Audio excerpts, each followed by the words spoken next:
faith. Now today, the message that God gave me, the message I prepared, is I titled it Faith for the Journey. Faith for the journey. Last week we talked about what is faith, trying to get an understanding of faith, that it's when you believe in something. Usually it's a religious thing, but there's other areas in our life when we don't necessarily see the thing or we don't have full knowledge of it, but yet we fully believe and know that it exists. That's our relationship with God. You know, if you've seen God in person, please let me know. I'd like to know what he looks like. But we believe in God because of seeing him in our life, even if I can't see him with my eyes. But I thought this week, as we're going through some other biblical heroes here, like faith for the journey. You know, God put that in my mind when I was prepping the message, faith for the journey. Now, I don't know about you guys. I'm going to date myself a little bit here. So years ago, when you wanted to plan a trip, you're going to go on a journey, you're going to go to a place. We didn't have some voice-activated phone or guidance system telling us where to go. For the younger crowd watching, we had to get these things called maps. Not the one on your phone, no. A literal giant paper map or the Atlas book that would have all these things. Oh no, I know, I'm dating myself here. And let's say you were going to go on a nice road trip. I love road trips. My wife doesn't. Every time I talk about a road trip, she goes, cool, let's take it by the air road and go on a plane. I'm like, no, let's get in the car and drive. There's something exciting about it. I love it. But you used to have to sit there and we'd have to plan out. And I remember with my parents or, even other families with friends, all right, we're going to go on a road trip. You have to break out the maps and we'd literally have to plan out the routes we're going to take, how much we're going to pay in tolls, how much gas it's going to use. What items do we have? Do we have everything we need? We got to pack up everything, especially if you're going camping or something. Oh my gosh. It's unbelievable. I like camping, but I find it funny. It's like I'm paying to act like I'm homeless. I don't quite get it. But I like camping, getting out there in a tent and everything. It's biblical, Old Testament. They lived in tents. Paul was a tent maker. But we would have to plan all this out. You had to know everything. We'd know the stops we were going to. And I thought my mom was awesome. But my mother-in-law, if you're watching, I love you, Mom. My mother-in-law, she takes it to another level. She'll start asking us about a trip like a year out. I don't know what I'm doing next week. Don't ask about a year out. She starts planning out a trip a year out. And everything's got to be in place. And that's only to reduce the anxiety. The anxiety's still there. When we go on a trip in our family, you got to have an itinerary. Why y'all laughing? I'm not looking that way. I didn't say a word. I didn't say a word. But we have itineraries. And I'm not going to lie. I give my wife a hard time about having a mapped out vacation, but it usually works out pretty good because then I'd wander around. I got ADHD. I'll just wander around the streets. But, you had to have everything planned out for the journey. Everything. We had to know every step or else we were not going to have a good time. There's no fun without a plan. That just doesn't sound right. Doesn't sound right. But here, I want to look at a couple of the biblical figures today, and the main one is Abraham, or Abram, by his original name in the Old Testament. And God called him out to do something without a real plan in place, without a real understanding of where he was going or what he was doing. And I know that we can sit here and say, oh yeah, I want to be more like this biblical figure, and I want to be more like that person, and I want to have that kind of faith. Well, let's find out what it takes to have that kind of faith. That I wouldn't even take a trip to Disney, which I've been to many, many, many times, as the mouse knows. He's got my personal number. But, even going there, we still have a plan in place. But yet, how do we live our life like that? That's not a life of faith. That's a life of planning. And when it comes to God, it's funny. He doesn't always let us know the plans. He wants us to act by faith. What I can't necessarily see with my eyes, but I know that it exists. His plan is there, even if I don't know it. So let's start looking at Abraham, what he was like. So here, as we're going through Hebrews, we're going to pick it up in chapter 11, verses 8 through 10, we'll start off with. And it says, by faith, Abraham obeyed. By faith, Abraham obeyed. When he was called to go out to the place which he would receive as an inheritance, and he went out not knowing where he was going. By faith, he dwelt in the land of promise as in a foreign country, dwelling in tents, there he was camping, see, with Isaac and Jacob, the heirs with him of the same promise. For he waited for the city which has foundations, whose builder and maker is God. Again, we've been looking at this. Every one of the biblical figures we've talked about, it says by faith, by faith, by faith. Everything they do is by faith. They really don't know the plan. They don't know the outcome. Faith comes from trust and love in God. When you trust and love God that much, you will have faith in what He's calling you to do. Right. Faith really boils down to a trust issue. That if I don't really trust God with the best intentions for my life, I'm not going to have faith to step out in what He's calling me to do. That's where it gets really tough for that. So, who was Abraham? Well, we'll read about him in a second from Genesis chapter 12. He is the father of the nation of Israel. They call him the father. Our fathers, Abraham, Isaac, and Jacob. Abraham, then his son Isaac, then his son Jacob. So these are considered the fathers of the faith. He's the father. So he was this blessed man living in the land of the Chaldeans, in an area called Ur, U-R, in the land of the Chaldeans. He lived with his dad and he had everything going on. He was doing great, had a great life. And then all of a sudden God calls him to go out. That's what the writer in Hebrews is talking about. That he stepped out by faith. And he says he was dwelling in the land, living in tents. Why is that a big deal? Why does he note that? Because Abraham, after he left the land of his father and his home and his family and everything else, he spent the rest of his life as a sojourner, as someone journeying through the land. He never owned a home again. Never really owned land. The only biblical record of actual land that he owned was the cave that they used for a grave when he buried his wife. That's the only land that he actually owned and recorded. Because the promised land that God was sending him to was not about his ownership. It was about him going there in faith to establish an entire nation. So here Abraham did all this, living the rest of his life, journeying. And I love that he finishes it off, that he waited for the city which has foundations, whose builder and maker is God. Heaven. Abraham knew the promise of God in his life, that he was going to be willing to sacrifice some other comforts and understanding in his life to get what God had promised him. That's the true promised land. The promised land is not just some place where the flows like milk and honey.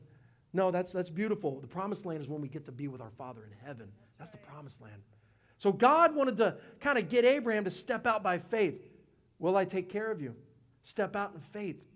Well, let's read in Genesis how that went down. How did God call him out? It says in Genesis chapter 12, verses 1 through 4, now the Lord had said to Abram, his name was Abram at that point before he changed it, get out of your country, from your family, and from your father's house to a land that I will show you. I will make you a great nation. I will bless you and make your name great, and you shall be a blessing. I will bless those who bless you, and I will curse him who curses you. And in all the families, and in you, all the families of the earth shall be blessed. That's a big promise. In you, all the families of the earth shall be blessed. So Abram departed as the Lord had spoken to him, and Lot went with him. And Abram was 75 years old when he departed from Haran. That's the area in the land of the Chaldeans. Abram didn't have the full plan. Abram didn't have the nice map laid out for him. He didn't have the mapping or the Waze system on his historic cell phone there. He didn't have all that. He was told, leave your family, leave your home, leave your dad's house, and then go out to the land. I'll show you. Where? I'll show you. Well, how do I get there? I'll show you. Sound familiar? I want to do great work through you, God tells us when we do our times of prayer and fasting. Cool, God, how's this going to go down? I'm not going to tell you, just do step one. But what's it going to look like? I'm not going to tell you, just do step one. But what about, we sound like children, don't we? Are we there yet? Are we there yet? Are we there yet? I will turn this car around. I am so glad that God doesn't work that way, because even for myself, he would have said, I will turn this blessing around if you ask me one more time what it's supposed to look like. But God, what about this? Just do it. Just do it. This is what Abram, at the time, Abraham, did. That was the big deal. That's what it was attributed to him. What is it we've talked about so far? It's not necessarily the work that is done. God just wants to see the faith. Because here's the thing. When it comes to works at this level, we can't do them anyways without God. So God's not worried about the work getting done. All he needs is our faith and our obedience. It said, by faith, he obeyed the word of God. By faith, he stepped out to the word of God. That's exactly what we have to live our lives like. And now maybe he's not telling us to move away from our family and our cities. It doesn't have to necessarily be that drastic. But maybe he's telling us to take a step out in something. Now maybe he's asking us to leave certain groups of people. Maybe we don't need to be hanging out with certain groups of people. Maybe he's telling us to go into a new job venture. I don't know. I'm not saying that that's what it is. But in your life, what is it? Is there something you're looking for from God? And here's where I'll encourage people.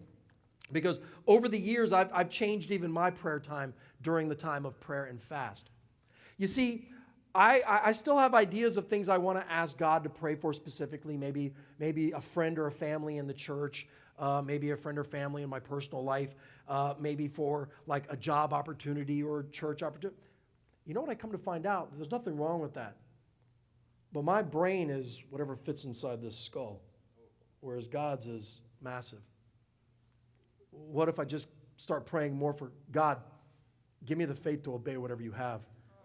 God, I surrender my life to you to use it however you want. Because otherwise what happens is if I start asking God too much out of here and out of here, it's limited to this. It doesn't matter how big my dreams are, I'm limiting it. Why do I say that? Because Abraham never saw the blessing that came out of the promise of God. Not on this side of heaven. Not while he was walking around on this earth. Not while he was breathing this air. He never saw that. It even says he was living in tents with his son Isaac and his grandson Jacob. Heck, he didn't even have a kid till he was 100 years old. Dang. I can tell you that's got to be rough. It's got to be rough. He never saw the blessing. What if, and this is where faith has to take that extra step, everybody. This is where faith has to go beyond our thought process.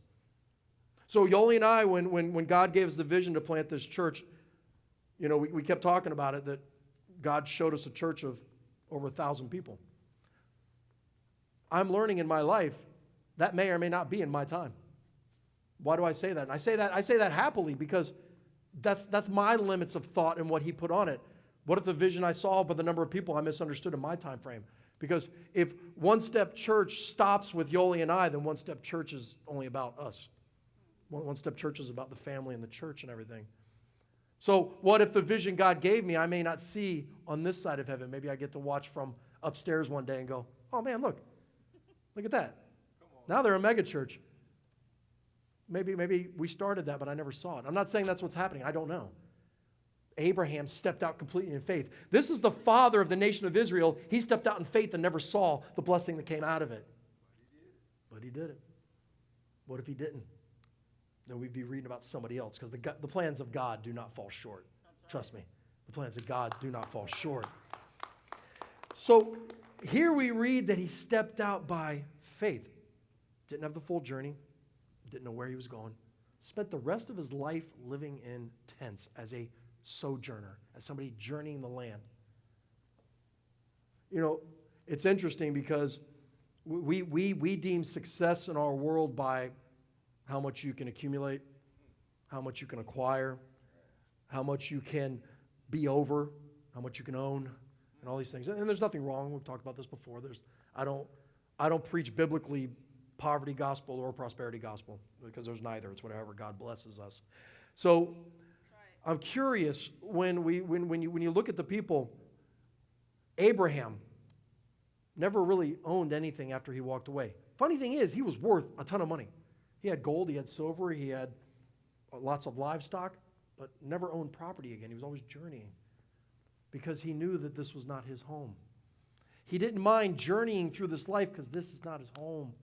This is not where he was going to place the stake and say, I'm never leaving this place. You know? Because our home is in heaven. This is where faith starts to grow in our life. It's not that we don't enjoy the beauty of the life God has given us, but we cannot hang on to it. When we anchor ourselves so much that this is my life, that's where we have a tough time processing when bad things happen in the world. Wow. We talked about this at the men's group the other night. In case you're not in a men's group or a ladies group, I highly recommend them. We go deep into the Word. It's really hard sometimes to explain why bad things happen in this world because all we are is earthly minded. It doesn't mean we excuse what happens. We still pray for the justice of God to happen. But when you become heaven-minded, you realize it doesn't matter whether my time on earth is 20 years, 70 years, 80 years, 120 years, however long it takes me to annoy my great-grandchildren. Whatever it takes, I'll do it. But it really doesn't matter because at the end of the day, we're all going to heaven. It's about a blink of an eye. So I'm curious, when we really have that kind of faith, it really reframes our mindset. We're willing to risk just a little bit more for God. We're willing to take that extra step for God. It's not about elevating ourselves. Abraham did all this by faith. Never passed on some massive lineage of land, but yet he founded a nation that would end up blessing the Gentiles as well. That's why when we read in there that he will bless all the nations and all the peoples, we're the recipients of that as well. So thousands of years ago, Abraham stepped out in faith, not knowing that thousands of years later, some guy's going to be standing up in Miami preaching about his name and how we're saved today because of what he did as an act of faith thousands of years ago. Right. Never saw it. Never saw it. But yet, the blessings still carry on. And it didn't just stop with him and his family. Here's even a better one, his wife. So what does the author say about his wife, Sarah? Guess what? By faith. What a surprise. By faith. Sarah herself is also received strength to conceive seed, and she bore a child when she was past the age because she judged him faithful who had promised. Therefore, from one man, and him as good as dead, man, such a uplifting story. And him as good as dead were born as many as the stars of the sky in multitude innumerable as the sand which is by the seashore. By faith, Sarah herself also received strength. All right. We'll back up for 1 second to Genesis chapter 12 so we understand the promises of God. For you to have descendants, what do you got to have? You got to have children. You got to have them. Well, that God told, I'm going to make a great nation out of you.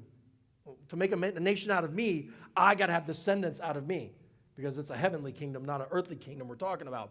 So in that time frame, God had promised, I'm going to give you descendants. Now I can imagine at that time in Genesis chapter 12 we're reading about, Abraham was 75 and Sarah was 65. So God, I don't want to question you on this, but the biological clock has been ticking like this, and she's 65 years old, and we're going to have a kid after this? Oh, okay. Sure. Yeah, okay. Sure, God. But it says that by faith, she then was able to produce a seed because she would not have been producing it on her own anymore.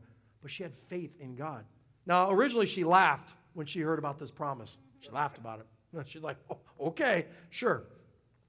So here she is, by faith, herself also receives strength to conceive seed. She was able to conceive the point of life, the seed for her womb, out of faith. That faith was then enacting the strength. The strength comes from God. The faith comes from us. So when the faith comes, so Sarah, we're reading that Sarah received the strength to be able to produce life when she should not have been able to by her faith. Not by herself, not because she deemed it. She had faith in the one who promised it to her. And she was able to conceive a child. Now, mind you, the promise did not take effect, did not come to fruition for another 25 years. So she was about 90, and he was about 100. Dang. I'm sorry. I'm thinking. I know Abraham back then, the men ain't doing nothing anyways, but, taking care of the kids. But, man, 90 years old, and you got to take care of a kid at that point. That's just a lot, man. But here they're talking about this faith. Now, side note, I'm curious. I mentioned this to Yoli last night. I'm curious about the skincare products back then. Side note, you know me, I always go off on a little tangent. Why? Because if we read in Genesis, if you guys want to catch up, like I said, going through the Bible recap is great. There was 2 occasions where they were traveling, and Abraham told his wife, hey, babe, do me a favor. When we go into this town, tell them you're my sister. So at 65 or 70 years old, she was that much of a looker that he still had to say, that's my sister. That's not my wife and everything. I'm like, man, she's taking care of herself. I need some of those tips. I need to look good like that. But you think about that. The promise took 25 years to come to fruition. So I started thinking, man, what if the promise of the vision God gave myself and Yoli took 25 years? I'll be 70-something years old before I see that come to fruition. It doesn't matter. I stay faithful in what he's got. If he gave me the vision, what happens is God gives us a vision. And God says, this is what I want to do with you and in your life, and I want you to do for me. We think that's going to be quick. We think that's, it's like when you apply for a job, and they say, I'll get back to you. When you get back to me? I'll get back to you. When's that? Next week you're calling. You haven't got back to me yet. Yeah, I know. Take the hint. But, if it doesn't happen as quick as I want, all of a sudden now it's like, did you really tell me this, God? We start losing faith. Because I have not seen yet, other than what God has shown me, but I have not seen with my eyes all that God has promised in my life that he wants to do through this church and through us. So if I decide at some point that, well, if it ain't working out the way that I thought it should, then it's no faith. I'm losing it. I'm losing the faith. Faith is just that. It's relying on God completely for the strength and the execution of it. Not me. Not us. We just stay faithful to God out of the faith we have for him.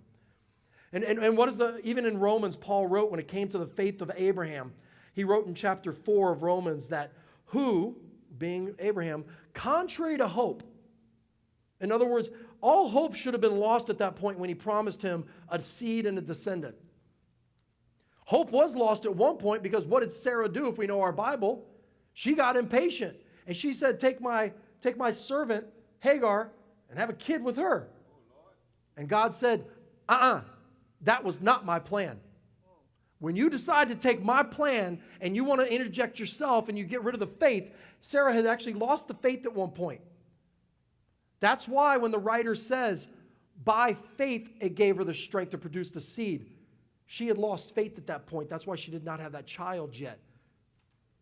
There's a good possibility that Sarah delayed the blessing of God.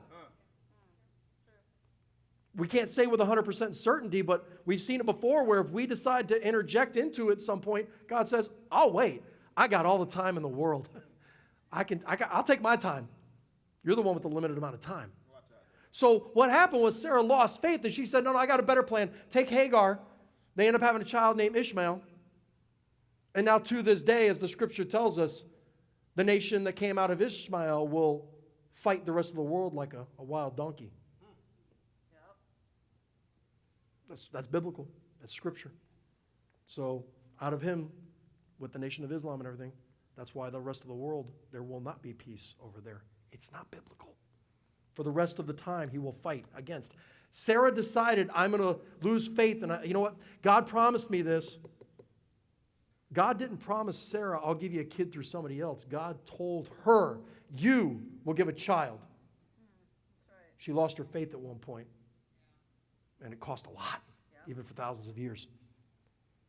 It's by faith that we do this. And here he says, contrary to hope, in hope believed. So contrary to hope, in hope believed. So that he became the father of many nations, according to what was spoken, so shall your descendants be.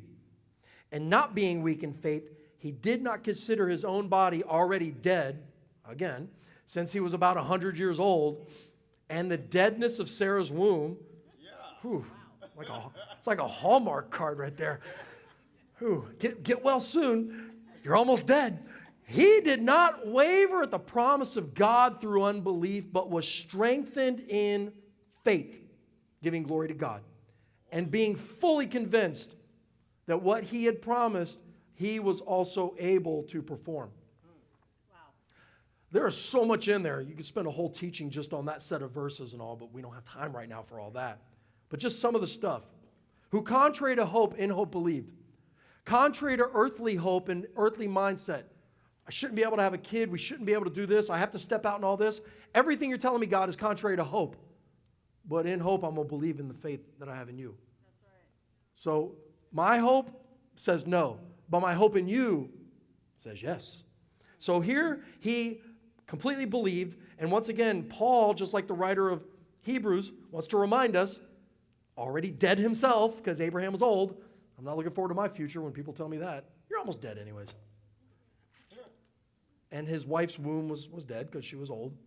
He did not waver at the promise of God through unbelief. Through unbelief.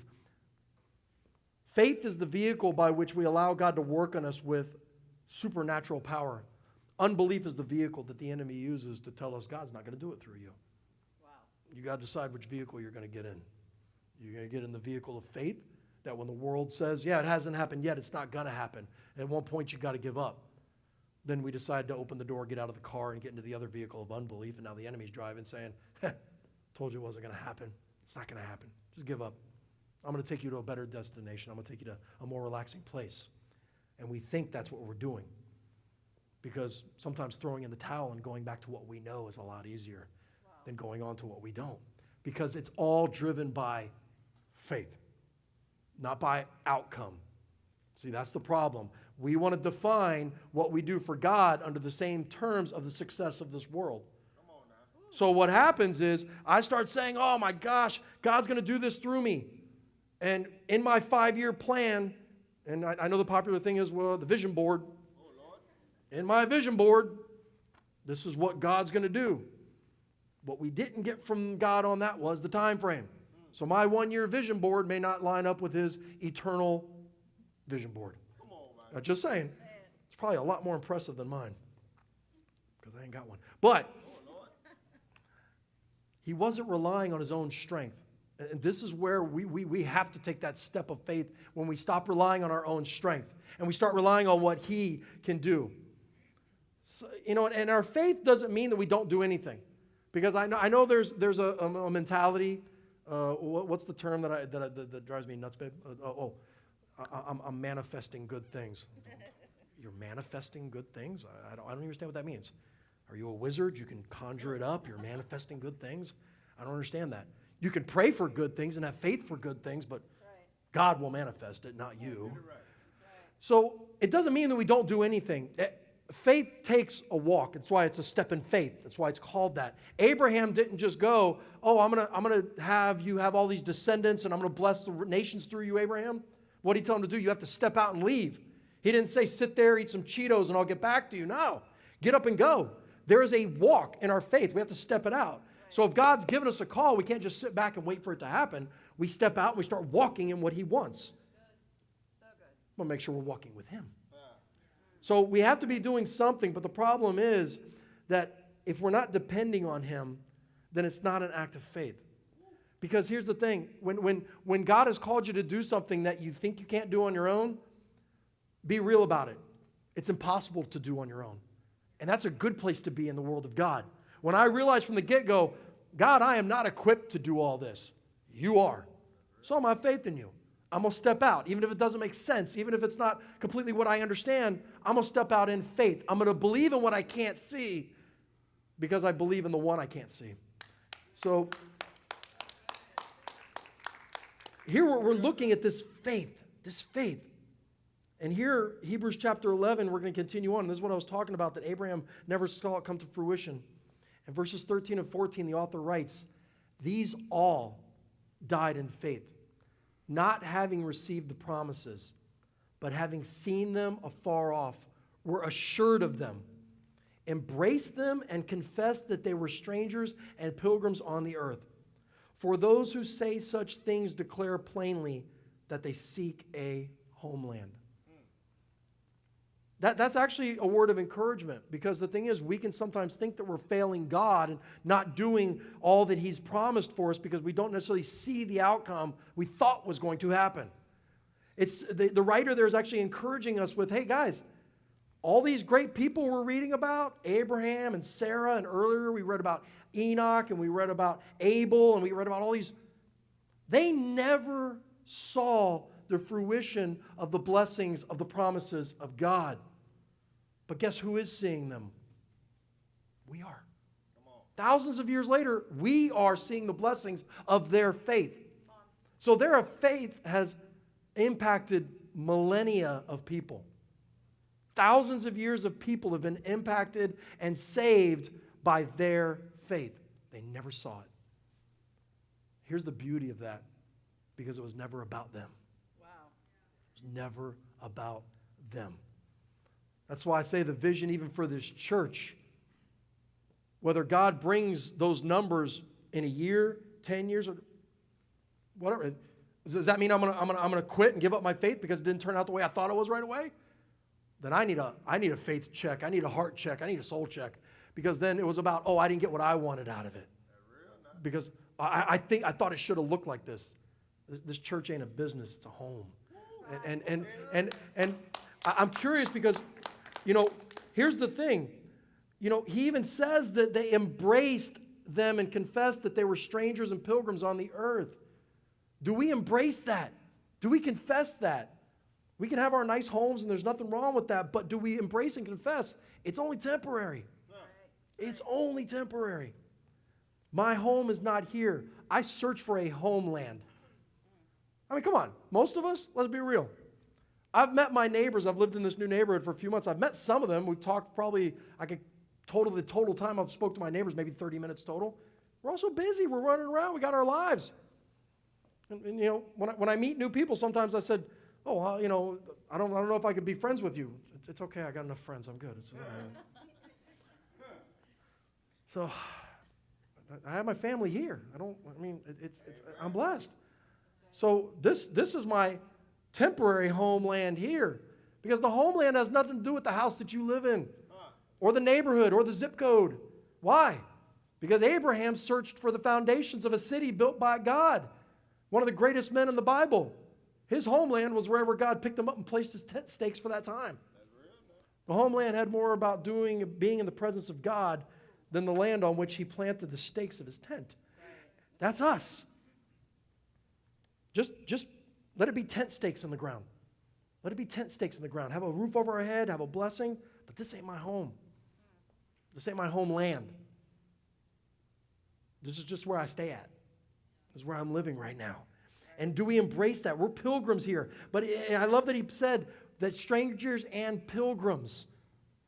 We're on a pilgrimage, spreading the gospel until we reach our destination, which is heaven. So during that time, trust me, I can completely embrace the stranger part, because I'm sorry. I feel like a stranger half the time when I look on social media or even walk around stores and all. I'm like, we're from the same planet, right? Yeah, God loves you anyways. But I can associate with that stranger part. I feel like I'm speaking a different language. And no, Jake, that's not just about my age. I don't understand a lot of that stuff. But we are strangers and pilgrims on the earth because we have a homeland in heaven. And that doesn't mean we have to go around being like crazy people that, going, we're all going to be burning up at one time if you don't go to heaven. I'm not talking about that. But this ain't my home. So have a good time. What was the last week I said? There's no JC, there's no AC. Ooh, it's going to get warm and toasty. Fire and brimstone. They were living and looking forward to the promises of God. Even though they never saw it, they had faith until their last breath. They had faith until their last breath. Because I'm sure now he knows, Abraham looking down, even now going, I see it, God. Now I see the promise you gave me. More than the stars and the numbers, because if you start looking at the nation of Israel and the Jewish and the Christian people that came out of it, over all the millennia, billions of people. You're not going to sit there and count a billion stars. That's why he says more than the stars you can count are the sands on the seashore. You'll get tired of counting them. There's so many. But here, we're going to finish off with these last couple verses in Hebrews. And this is where the author reminds us that step in faith. Verses 15 and 16, it says, and truly, if they had called to mind that country from which they came out, they would have had opportunity to return. But now they desire a better, that is, a heavenly country. Therefore, God is not ashamed to be called their God, for he has prepared a city for them. Talking about that whole vehicle scenario I gave a minute ago, that faith is the vehicle that takes us to God's promise, and disbelief, unbelief is the vehicle that takes us on the road to the enemy, getting off of God's promises. In a vehicle, I'm sure some of us have heard this analogy before. You have the windshield to look out where you're going, and you have your rearview mirror and your two little side mirrors to look what's behind you, because it's more important to see what's in front. If you spent all your time driving, staring at that little tiny rearview mirror, it's going to be dangerous. You're not going to get to where you need to because you're probably going to hit somebody. Or it just means you're a driver in Miami. But if you spent all your time just focusing on that rearview mirror, I'm focusing on this, I'm missing this. That's exactly the same thing that the author's trying to get here is we can have our rearview mirror right here, and all of a sudden what's in front of the windshield start looking really hard, really difficult. I can't see the end of it over there. It's not as well lit as I thought. I can't see the journey where it's all going. I'm just in the car. And like I said, this is why half the time I can't stand that Jesus is my co-pilot. I'd make my own bumper sticker if it wasn't too long. Jesus is the pilot. I'm in the trunk. I don't know, whatever. Because even if I'm in the passenger seat, I'm going to mess with him. But if we spent our whole time looking in that rearview mirror, what happens is we start focusing on things that were back in the day. And I don't care if you came out of a bad situation. Sometimes what you know is more comfortable than what you don't know. And sometimes we'd rather stay in a bad situation because it's our comfort zone than take that step of faith into something I don't know and I don't understand. Right. Besides public speaking, one of the biggest fears out there is the unknown. Not knowing what's coming. It can cause anxiety and cause you to get all worked up. But what happens is we then miss out on what God's got in front of us because I'm too worried about looking behind. Oh, I wouldn't be like that, Rich. You don't know where I came from. I came from a bad place. I get that. There's going to be a group of people after Abraham called the Israelites who after 400 years of being slaves in captivity and beaten and killed and everything in Egypt went into the Exodus when God took them out of it, took them into the unknown over and over again, saved their lives over and over again. And at one point, they got mad at Moses saying, we want to go back to Egypt because we miss all the leeks and the onions. Really? That's what you miss is leeks and onions? That's the best thing you got? Think about that. That was the best thing they could pull out of what they missed about Egypt. Leeks and onions. Not our homes, not our loved ones, not the care we got, not the money we had. Leeks and onions. They were going to abandon the future and the hope of God because they couldn't see it for leeks and onions. They were going to go back into captivity and back into slavery because it's more comfortable to go with what you know than what you don't know. Wow. So if a whole nation was willing to do that, we're not that special. We'll do the exact same thing. Without faith, we will do the exact same thing. Yeah. Just as the scripture tells us, just like a dog returns to its own vomit. We will go back to something bad because it's what I know. Wow. And it's more comfortable because then I don't have to think about the unknown. Really let that sink in for a second because I know any of us are capable of doing that and pops more than likely have done that at some point in our life. We've gone back to a bad situation just because it's what I knew. Let that sink in. You'd rather be misused and mistreated because it's your comfort zone than to step out in faith and to see what God really has for you. Wow. I'm curious if there's like a treasure room of all the unclaimed blessings that God had for people that didn't step out in faith. So this is where faith lives out, people. This is where, as we read about these people in what we're calling the hall of faith, that they stepped out. Everything they did, every single person we've read about, the author starts off with, by faith, by faith, by faith. Not their own works, not their own capabilities, not their own doing. It was all by faith. Because they had to step out to what they didn't know. How many of us right now are inside going, I don't like this sermon. I don't like this message. Because there's things that God is asking me to do that I don't really like. It makes me uncomfortable. Good. Even to this day, I know when God's really telling me to do something because I get butterflies in my stomach. Yeah, I get butterflies in my stomach sometimes because when God's asking me to do something, yeah, but that means I'm not in control of that because if you're asking me to do it, that means you're in control of it. And I can't pull it off without you. So yeah, it gives me a little butterflies in my stomach. They're less than they used to be because I'm learning more and more by faith that if God's asking me to step out, he's already planned it out. I don't see the journey. I don't see the whole map. I don't see the destination. He does. But do I love and trust him enough to say, okay, if you haven't mapped out, God, let's go for it. Doesn't mean I'm going to like every step of the journey. Don't misinterpret it. But it means by faith, by trusting in God, because I love you so much, you've never let me down, and you've already done more for me than I ever deserve, God. What's the big deal now about stepping out in a little bit of faith with you, God? Right. Faith in him. Not faith in the world, not faith in our friends, not faith in myself, faith in him. So it's not going to be easy. But we don't need to know everything. We don't need to know the destination. When I was a kid that got in the car, I thought all that planning, everything, all that mapping, all the stuff where we're going to stop here, stop there. I don't care. Let's get in the car and go. This is why we need to have childlike faith. Our Father in heaven saying, I got plans for you. I got a journey to take you on. I did all this.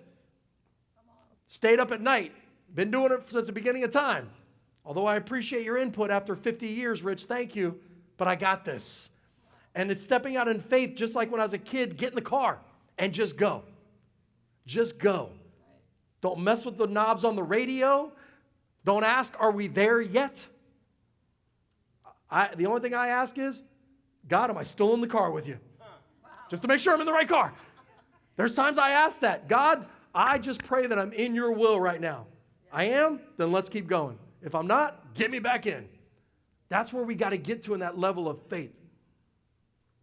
Just like with Abraham, same with us. We don't have to have the full journey mapped out for us. All we need to do is take one step. Okay. Take one step. I like that.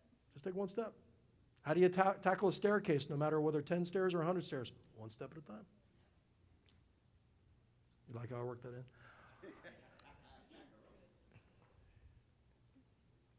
That's what it takes, people. It takes faith. And I say that's all it takes because the rest is on him. It's his plans, his works, his doing. All we have to do is, just like all these biblical heroes, have faith. And we may not even see the blessings, and here's the beauty of it. Just like them, we may never see the actual full fruition of the blessings. But oh, if Abraham could see what has happened now from what he did from his act of faith all those years, what a blessing that would be. And one day we will see the blessings as long as